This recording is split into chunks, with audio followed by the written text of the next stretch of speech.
Good day to everybody and welcome back to my stream.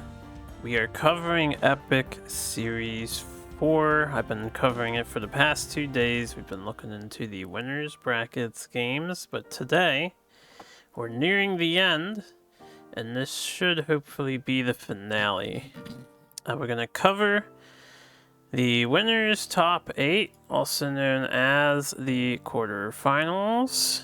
So the top 8 players that survive the winners bracket. We will also cover the losers bracket games for the top 12 players. So I will do a brief little history thing to go through the losers, just for anyone who hasn't seen the brackets and wants to try and keep up with what's going on. We'll cover that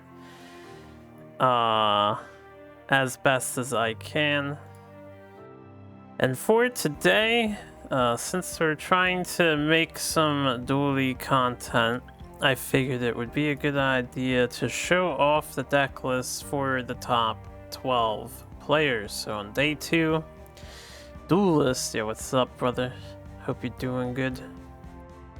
For day 2, we have new deck lists. Everyone was allowed to submit up to 2 new decks to use during the tournament, and I figured people would be curious to see what was brought exactly instead of me just talking about them, so I went ahead and downloaded all the images, and I will do my best to get them loaded up.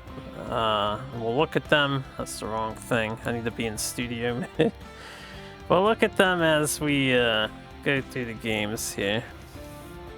Chill in the crow's nest, can do dailies. Yeah, enjoy your dailies. I'll join you guys later once I'm done with this casting stream today. Right, I need to check something, by the way. Perfect. Okay, excellent. So we're gonna get started with the top of the winners bracket round 8. What I'm going to do is hide the game scene, and we're going to take a look at the competitors' decks, and I'm going to use their decks as the loading screen basically while I set up the games. I'm just gonna need a minute to get their stuff in. So for right, I also need to know what they played, so we really will need a minute here. Let me search through the histories of our players. Should be the 2 days ago one, yeah. Because 3 days ago, right, yep, that should be correct, okay.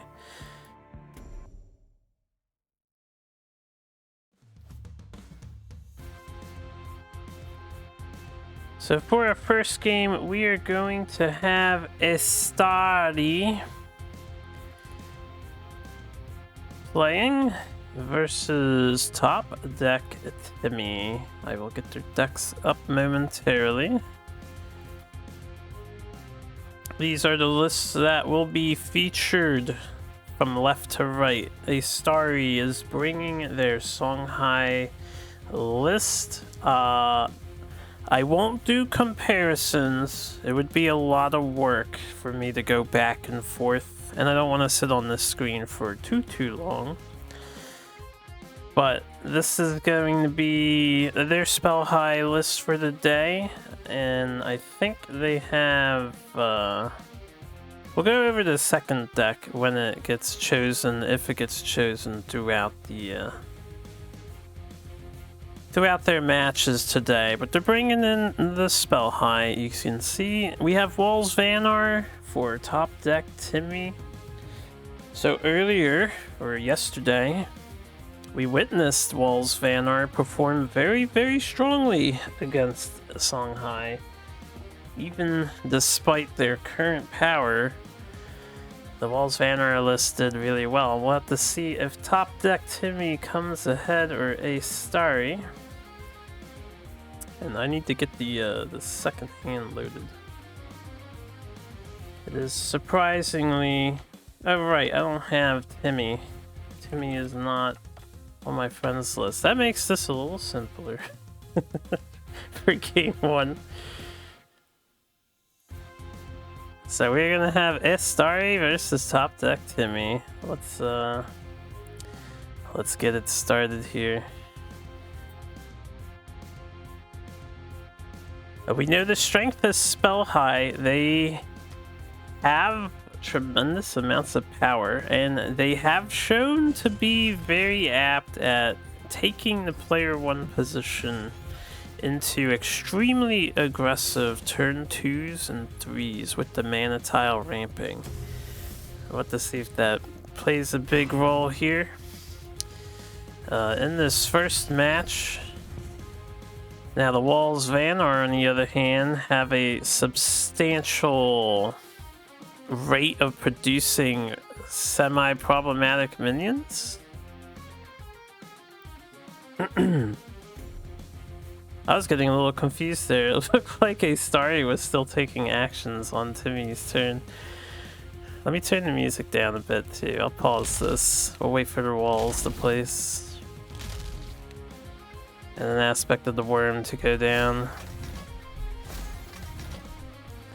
I think I was messing with the audio earlier. This is too loud. This is much better. Resume as you were, gentlemen.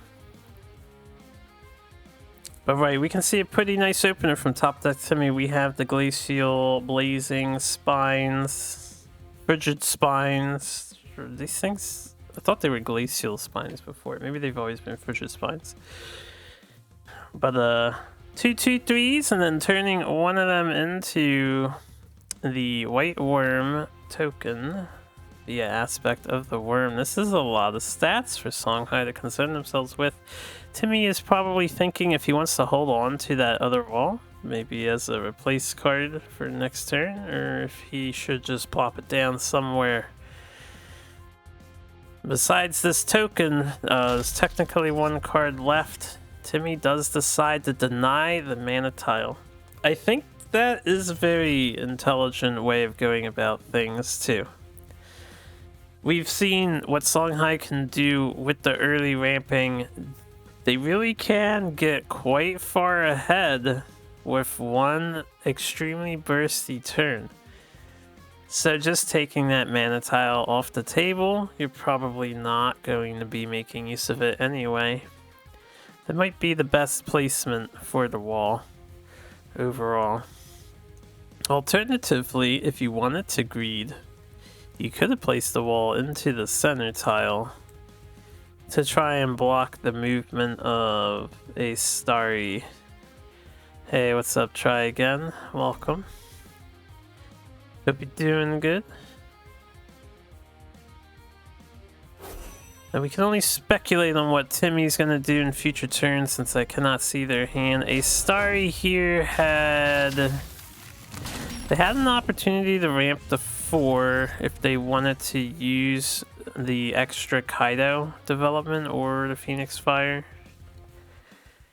Just to clear probably the other wall. I don't think you would Phoenix Fire face. Thanks to Timmy's play though, they decided to just do a board clear on the one wall. And then pass. This is a fairly slow turn for our Songhai player. They are protecting their Kaido. They didn't back the Kaido up any further, so he's still in range to help out if need be. I think I can feel the tension in the game. In a lot of the earlier games, we had some blitz turns. There's a lot of long games, but we had some blitz early turn thinking we are taking our time and computating every consequence to our actions here. This is the top 8 after all. It makes sense and I love to see it. How am I doing? I'm doing pretty good. I ate some food, I showered up, so I'm good to go for the night. We have a Hearth Sister swapping in a White Worm, so that Kaido is getting taken out. I think we'll see the other White Worm not attack. Yeah, just applying pressure to a Starry. This is a near full surround on turn 2 as player 2. This is the sort of thing walls can get away with. And only 4 mana for a Starry to work with. It's going to be rough. I think Phoenix Fire on the top White Worm makes the most sense. You can walk up to, trade into the Hearth Sister. The wall cannot move, so it's the least threatening thing in my opinion. And then you can develop Kaido. A Starry is taking a different route, however, they are going to eat 3 to clear the White Worm, and they decide to burn the wall and then play Kaido. Top left of them. I couldn't say which play would be stronger overall. This one has the advantage that the wall will not be aspect to snipe your Kaido. They're gonna have to have a second Hearth Sister. 2 aspects of the worm are gone already, but we could see from Top Deck Timmy's list, which I can bring up for myself again. They did not have any other aspects to rely upon, so I think there was value to the other play. The other play saves you quite a bit of damage. But hey, eat my hearts out. A Starry has made the right play as we see the 3rd aspect of the worm come down. So you know what? They had the right intuition call to try and circumvent the pressure and maintain a minion. Unfortunately, there's a Hearth Sister here. Right, because the third Drake just bounced the Hearth Sister. So had they done the other play that I discussed, the Hearth Sister wouldn't have been on board to be bounced. So maybe the Kaido would have been okay.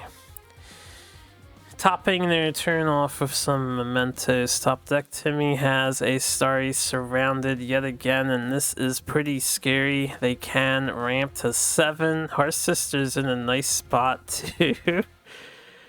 A Razorback is highly likely to occur. Looking at a Starry's hand, they can do a Gotatsu. They could also play the Flame Wreath if they want to. Gotatsu on the back wall lets you get out with you're gonna be in the the back lane, but you'll have some movement range. You could do the bottom as well, but it's a little less flexible in my opinion because you're next to the 3/4 White Worm token. Oh my, a Starry concedes defeat right there. I think it could have been worth the play it out, but I won't linger on that judgment call. A Starry feels that Top Deck Timmy had it, and so we have the tap out. I will, as I swap through the decks, we'll go to the deck list screen as their break this time around, so you guys can see the decks again. We'll move on to game 2 here between a Starry and Top Deck Timmy. We do have a double deck swap. Talk about an interesting call. So, let me switch the decks now, because they're going to be playing as the other factions. So we want a Starry 2. He's switching to his Vanar list. Oh yeah, you guys can't see that yet. Where's Timmy 2? That is incorrect. I want Timmy 1. They're in submission order. Alright, here you go. So we're going into ES4 Vanar. Looks like I suppose it would be Walls Vanar, right? So Timmy is using their own Walls Vanar. Not Timmy. A Starry has swapped to their Walls Vanar. Timmy may be predicting it. Or maybe they just wanted to roll a Zoo Vet because the winner has to choose first, right? So they declare they're going to play as Vet in advance instead of run the Walls matchup again. And they have a Zoo Vetruvian list. We do see Archon Spellbinders in this one. The Zoo Vet might be pretty decent against Songhai. I feel like the Walls Vanner did exceptionally well. But anyway, we're gonna load into the game here and see how things turn out overall. As Star v Timmy, game number 2.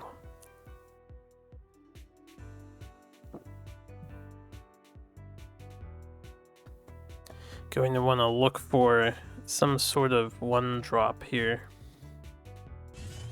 Not one or two, you know. Opening turn play. They get a double Snow Chaser with a Hearth Sister. Replace 1 Chaser for a Borean Bear. I think Astari is going to be quite pleased about that. Top deck Timmy. Can't see their hand, but they have a lot of low costing minions in their list, so we're gonna have to wait to see if they end up with a double 2. I don't know if he could do a 1-3. I was setting things up. I can check.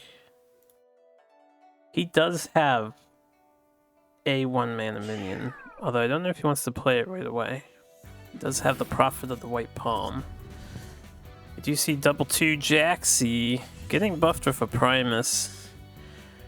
4 damage is hefty for the general to take, but you don't want your bear to just be sacrificed, so I think a Starry will likely take that 4 damage here.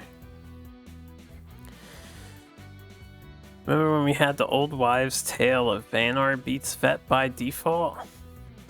I do recall that being a thing, and I do recall it being a wives' tale. I don't think it held true in actuality. What's up, Bald Eagle?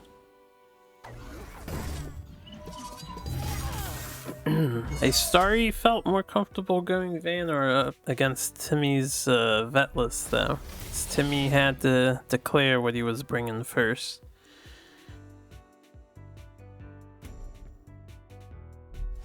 And we do see the trading onto Jaxi, as I thought we would. Hearth Sister Snow Chaser was played out. Hearth Sister simply to deny the walk-on to the mana tile. So a Starry wants full control of the mana tiles, and they do gain it by doing this play. Hard to predict how Timmy will respond. He has a couple options. I think Borean Bear is often treated as a significant enough issue, and it's a favorable trade for Primus Fist, so I think the two of them will go in on this. A First Wish will make this a clean clear, and then Hearth Sister can get taken out by Xerix. If he lacks First Wish or Primus in hand, I think they're it's tough to say if there's merit to taking out the Snow Chaser in the Hearth Sister. It looks like we might be doing that, though, instead. Leaving the bear up. We have to see what gets developed here. He could just plop down a Portal Guardian or something. That would be nice. Alternatively, yeah, we do see the Portal Guardian. I was gonna say, I don't think we see a Lady Lock play come down yet, even if you have a Dream Gazer. He already replaced, though. So definitely no Dream Gazer. We're ramping the 6.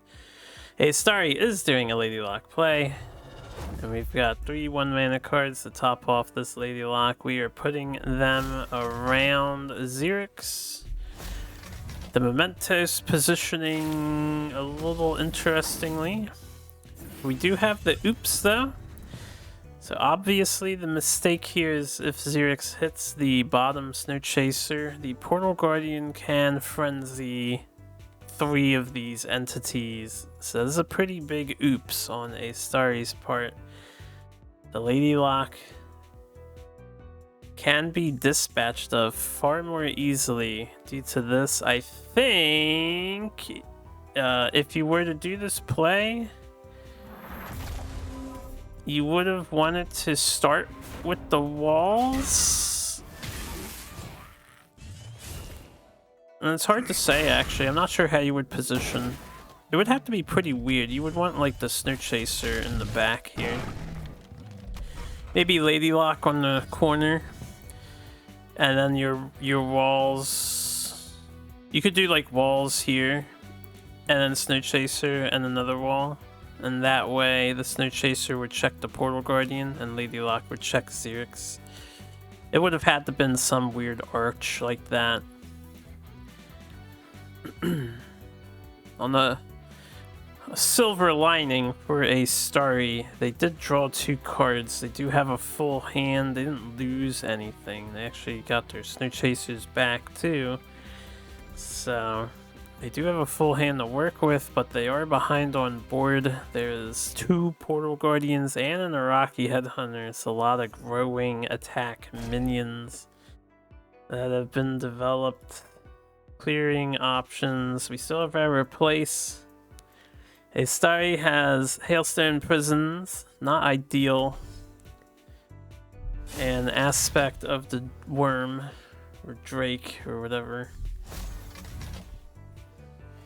Which is also not ideal to use on your opponent's minions when they have an empty or not a full hand, because they get the card back. As well as a 3/4.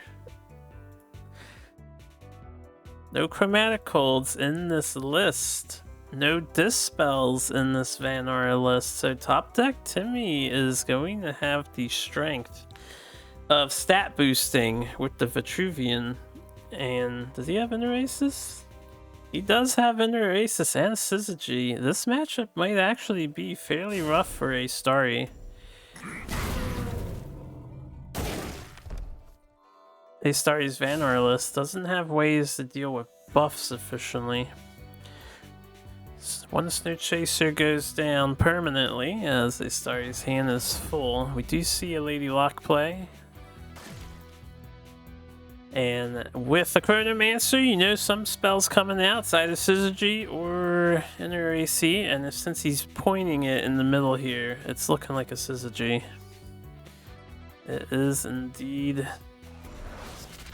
Oh, this is destructive. Timmy, brutally overwhelming a Starry here.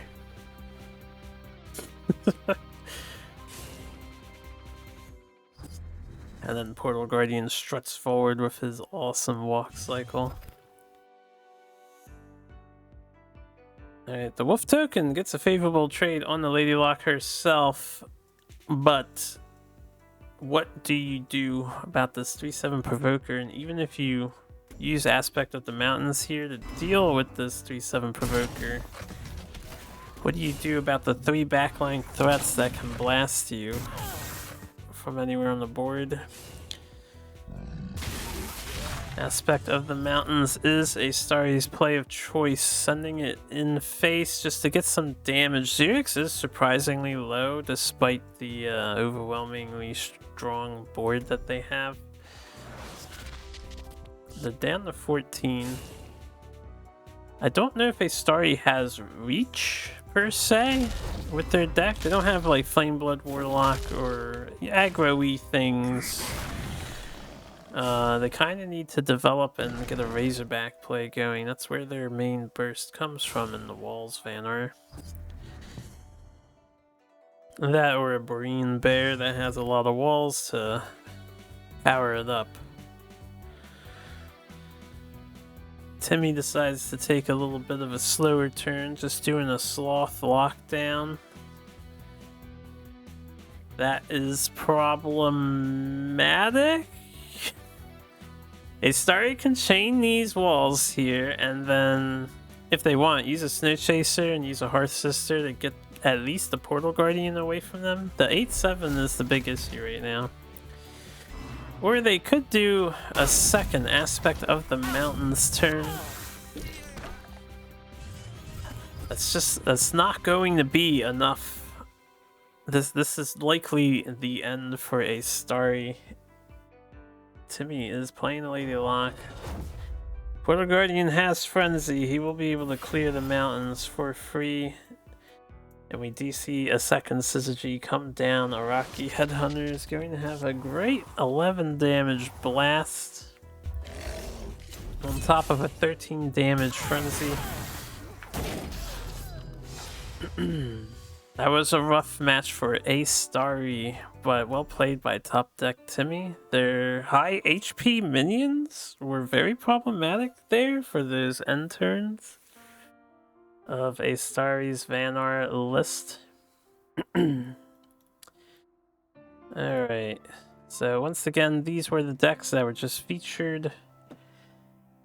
We're going to be moving on to the second game of the top 8 winners bracket, winners quarters finals. We're going to have Kolos versus Ghoster Driver.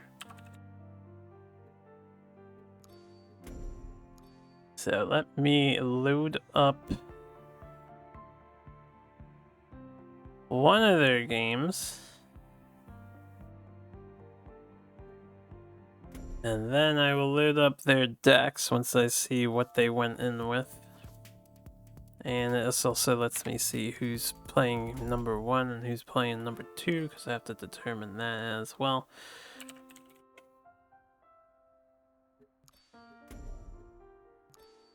Okay.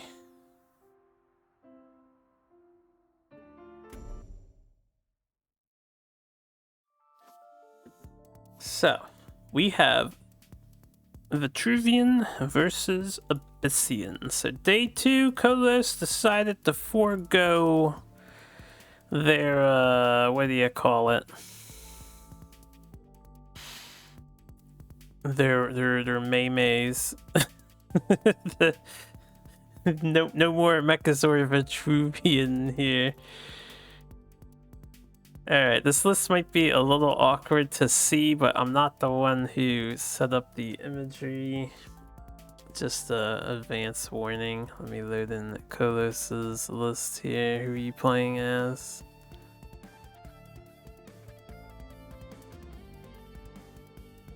Alright.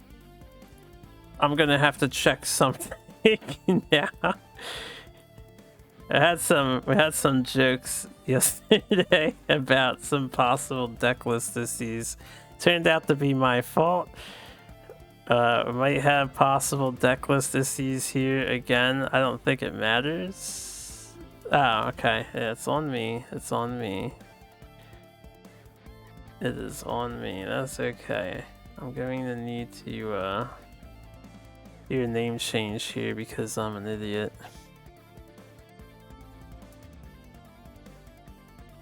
I named the decks and I named the deck incorrectly. Alright, perfect. So this is the these are the decks that are going to be up. We have an artifact Vitruvian, I believe. Some of the artifacts are being overlapped by image number 2. It is two wildfire Ox. I'm gonna move Kolos's list over a little bit. 2 wildfire Ox. So Ghost of Driver's on the left, Kolos is on the right. Kolos is bringing the heart of the cards. He has Sarlacc Abyssian, and it is, I guess, all in on the Sarlacc Abyssian stuff. So let me set up player 2's hand here, and then we can get in on this match. Sarlacc Abyssian probably has a slightly better time against Artifact Vet than some other decks, just because of the recurring minions. They start to take up space. It becomes problematic to get around them. But, you know, the burst potential of Artifact is always still there and ever present. So it's really up to the players on, or the players and I guess fate a little bit on how it's all gonna play out.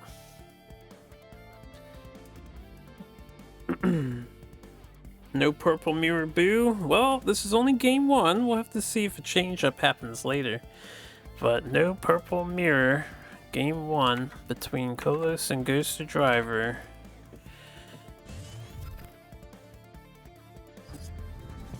Let's get the game synced, and then we can get in on it.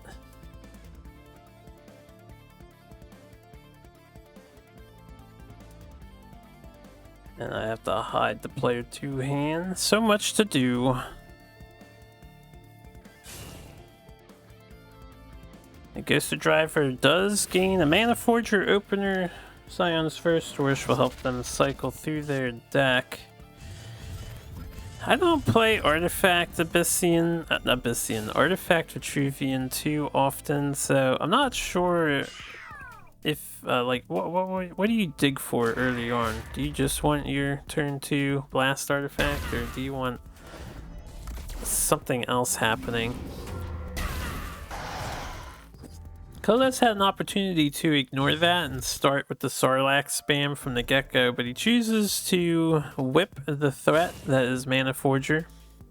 Mana Forger discounting the next spell you play each turn. Ghost Driver retaliating with Arashas just to save some face damage. I think this is a smart idea. He could have played a Siphon there, but he knows he's up against Sarlacc, so you don't want to use your Siphon right away. Sarlacc is your main Siphon target because Kolos' deck is completely driven by the Sarlacc engine.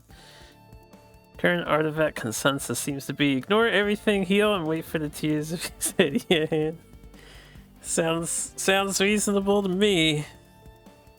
That definitely sounds reasonable. Speaking of the Tears of Exodia, we have drawn the hand, or one of the eyes, or whatever. Ghost Driver's response to Kolos' second turn is pretty decent here. It's not a formidable board, but it gets the job done. You clear what Kolos was doing, you stop him from starting his engine, and now Kolos' hand is kind of awkward. We're replacing the lure.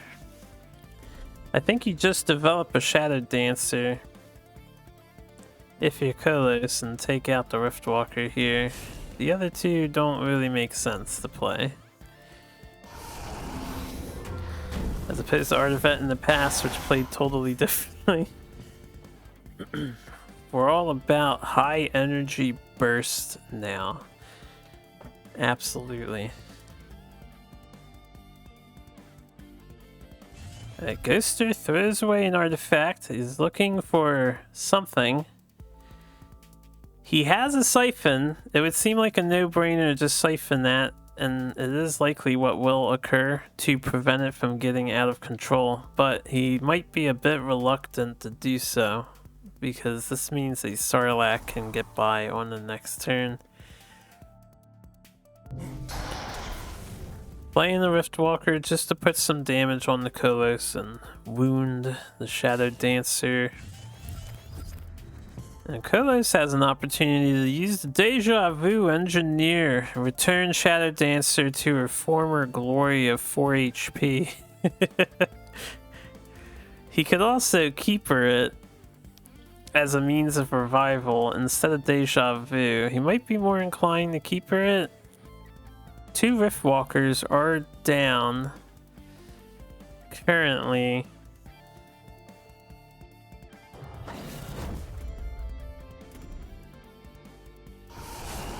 Cyberloods was proactive and even had minions, patron saint of Artifact. We have all the ancient history here. I don't think I remember Cyberloods.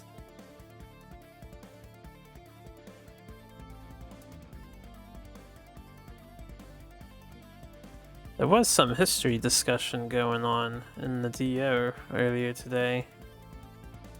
I chimed in just a tiny bit.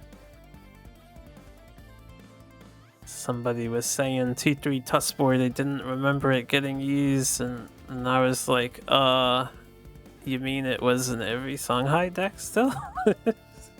Kappa? You mean it was constantly used?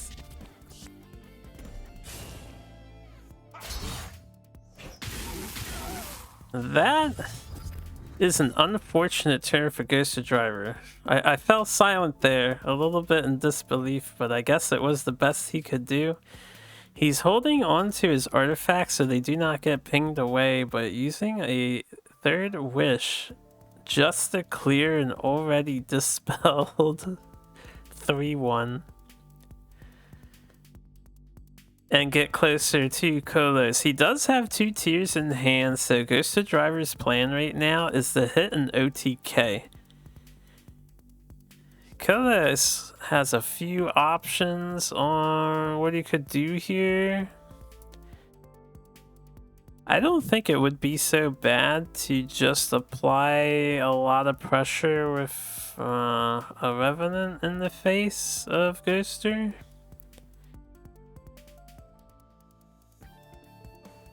If you wanna make it more awkward for Ghoster, you could play Ghost Links or Jaxi and Deja Vu. But I would play the Revenant because if it doesn't get removed by Ghoster, you can play it behind him, yeah, to make it more awkward. He has to aim backwards, sort of. You can Deja Vu the Revenant next turn. You can also leave it there to stop Ghoster from lining up with you. I think leaving it above Ghost Driver makes a lot of sense. If he finds the Blast Artifact and wants to hit Kolos, he's going to be punching a 6-4 in front of his face as well.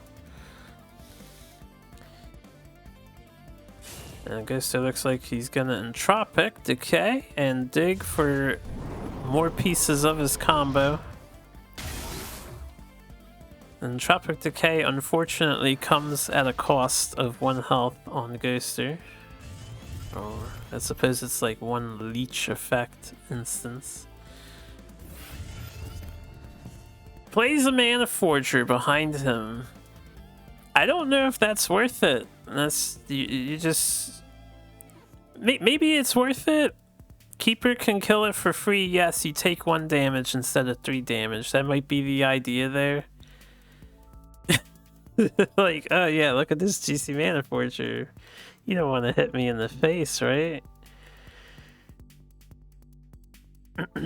Kolos replacing another summoning, thinking he might not likely have a use for that. This Keeper is going to get some insane value right now, though.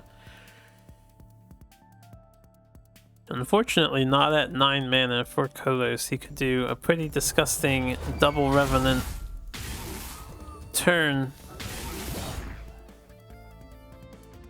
Oh wait, is he able to afford it?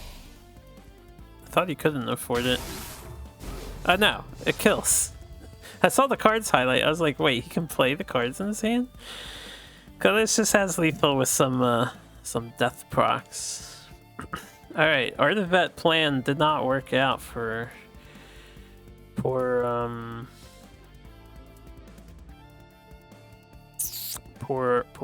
Ghost Driver. So will he try Artifact again? Ghost Driver gets to choose their deck after Kolos declares what they are going to play. It seems like Kolos is sticking on the same list. Ghost Driver, however, is switching. So let me get their other deck list now. Alright. They are swapping over to this Abyssian list here.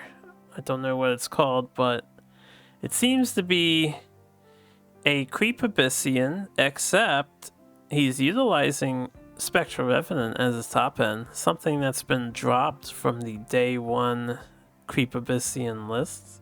He also has 2 Archons, probably to help with the inevitable Songhai matchups that he expects he might face, one of Darkseid as well. So quite a unique take on the Abyssian. Let me load up the game. Yeah, looks like game 2 will be Purple Mirror. Ghoster is going first. Let me get Kolos's hand ready.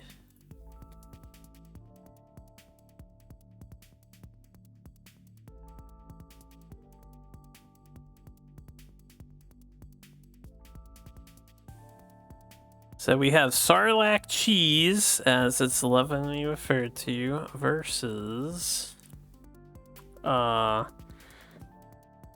just gonna call it Creep Abyss, but maybe Creep Abyss with a twist, you know, because there's some aggro potential in this Creep Abyss list. Creep Abyss with a twist. We're not even trying today. Hey, these starting hands look awfully similar to each other. Monka, must be an Abyssian thing. ES1 Grand Finals rematch. Oh, were they the two Grand Finalists in ES1? That makes this game even more epic. What's up, Calvin? How you doing?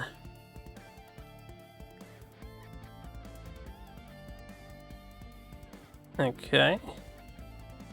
Kolos is locked in. Ghost Driver is thinking of a full mulligan. Yep, full mulligan. Okay. Turn 1 pass. My oh my. That must be tilting. You hate to see it. Meanwhile, Kolos can do a double 2 drop. Not the most fantastic. I can see him reserving the blood tier. Might just want to open ghost links here. You know your opponent has the crawlers and you probably want to ping them. It's also good for pinging the Night Sorrow assassins in this matchup, right? So I don't know if you want to just put it out for board presence now or save it for its ping later.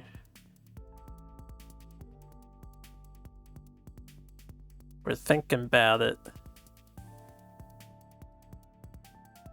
Oh, taking center tile with it. So 1 damage on Ghoster. Kolos will take the early initiative here.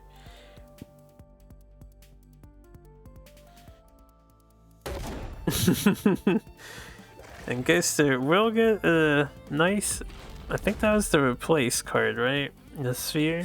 So they'll get the opportunity to punish what Kolos did in a way that only Abyssian can, evening things up. Kolos develops Sarlacc, puts it pretty far in the back, trying to avoid any shenanigans, unfortunately for him.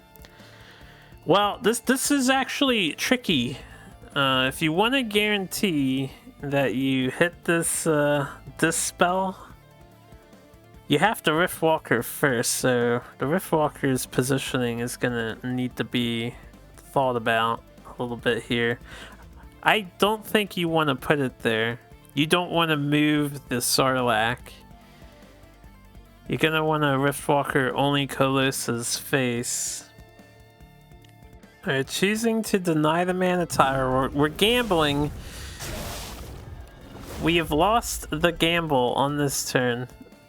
So the mana tile is denied. That is an advantageous thing for Ghost Driver to do, but you've lost out on developing your shroud in a meaningful way. So your turn's a little bit weaker. Yeah, Rift on tile does allow you to potentially get a shroud, but you also could have just rifted in front of Kolos and then taken the bottom tile and blocked the top tile with the shroud on Sarlacc. I think that's how I would have handled it.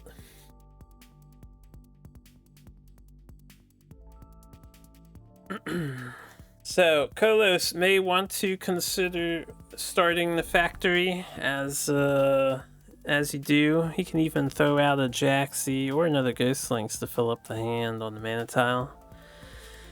If you walk down 2, you don't clear this Riftwalker, but honestly, I don't think you care about not clearing the Riftwalker. Looks like he's going to clear the Riftwalker though. Just plays Deja Vu Engineer.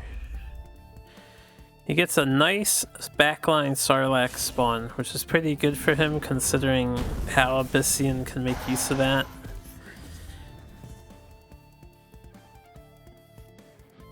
And then I like that Kolos moved up one at least. He got away from the creep tile. You know, you don't want to get hit by a stray Night Splitter in case Ghoster Driver uses that to clear your Deja Vu or something.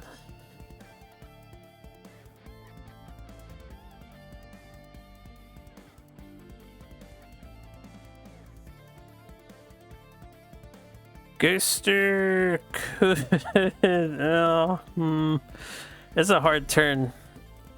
I don't know if you really want to concern yourself with removing the Sarlaccs right now.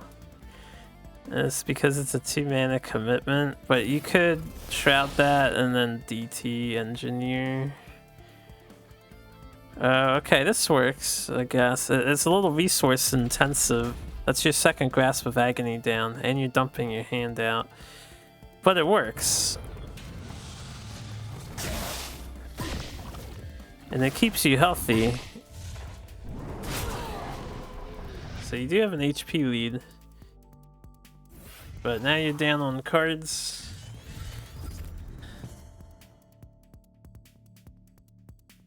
I told myself I would try not to harp on Songhai too much during this cast, but I really do want to make a joke about playing 4 cards as not Songhai and not ending up with 6 cards back in hand. We'll just move on from that though. Kolos can develop Vorpal Reaver. Nice big juicy 6-drop, or you only have 1 Sarlacc, you might want to keep the Sarlacc train going. Keeper Sarlacc is also a play we could see. And Vorpal Reaver, the power of the Reaver. I think Reaver is probably more worthwhile. Because here's the fact of the situation. With this split right now, your opponent is either answering the Reaver or they're answering the Sarlacc. There's no way in hell Abyssian is answering both of them on 6 mana. I mean, technically, it is possible. They could DT and have a second Shroud.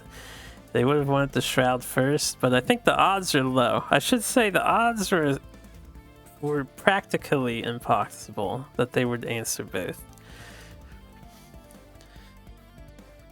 The Wraithling spread is pretty decent. It's kind of amazing how the 3 in the middle are around the spike like that. Interesting. Ghoster is going aggro. I think that's a misplay. You know Kolos has Shadow Dancers, so this little extra aggression to keep him low now is not going to pay off. More than likely, Kolos can do a Shadow Dancer play here. There are 2, 4, 6, 7 things that will die, so that is a 7 health swing with no effort on Kolos's part. He can even use his ping on his blood tier if he wants to get an extra death proc. He doesn't need more healing though.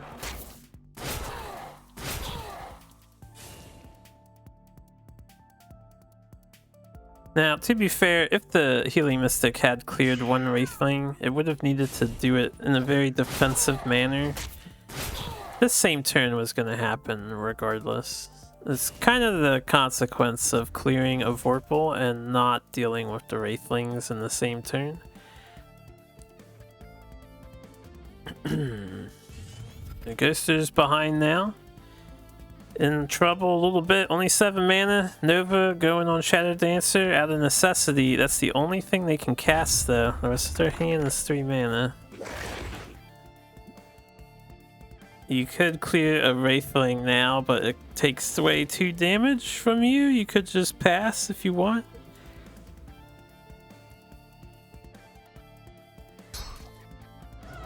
I'm not sure I would have moved down to below Jaxi. You've kind of trapped yourself. 14.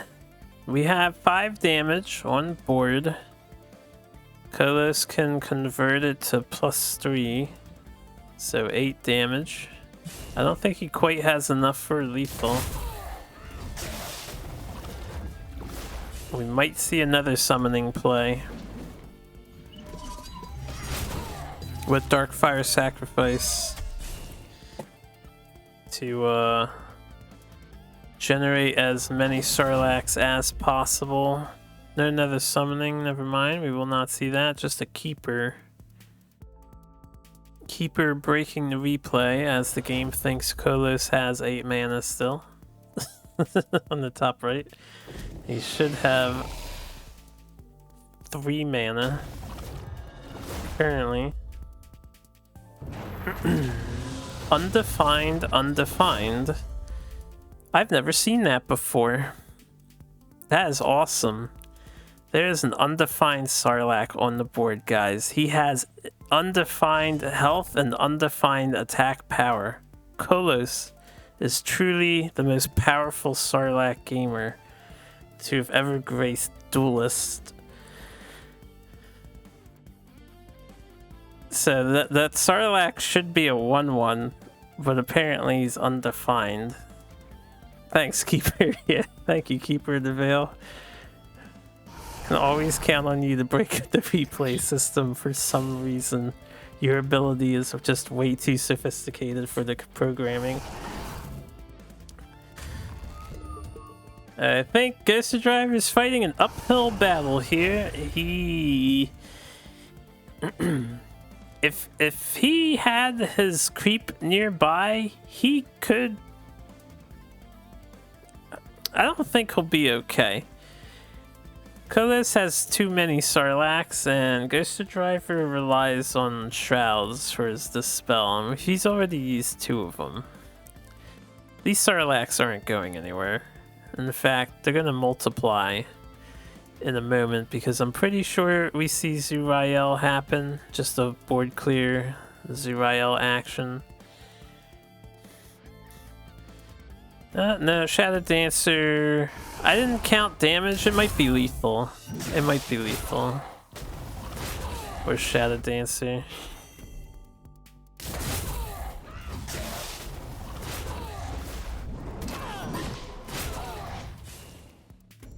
Actually having the mini Jaxi commit suicide. Interesting. The undefined Sarlacc might not exist, so there's only 3 Sarlaccs on the board, not 4. This Kolos just ignored it.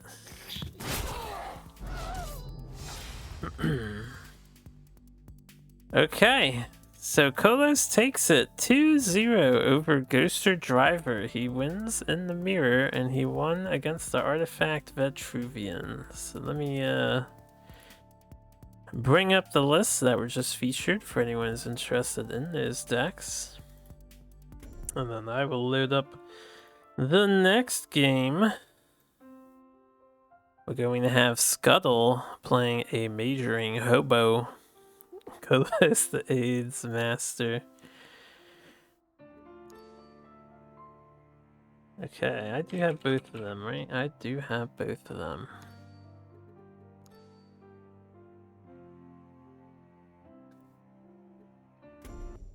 Okay, who is first here?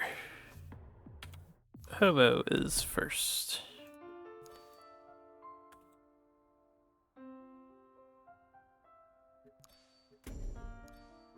So once I get into this first game, I can load up their deck lists. We have Abyss versus Songhai coming.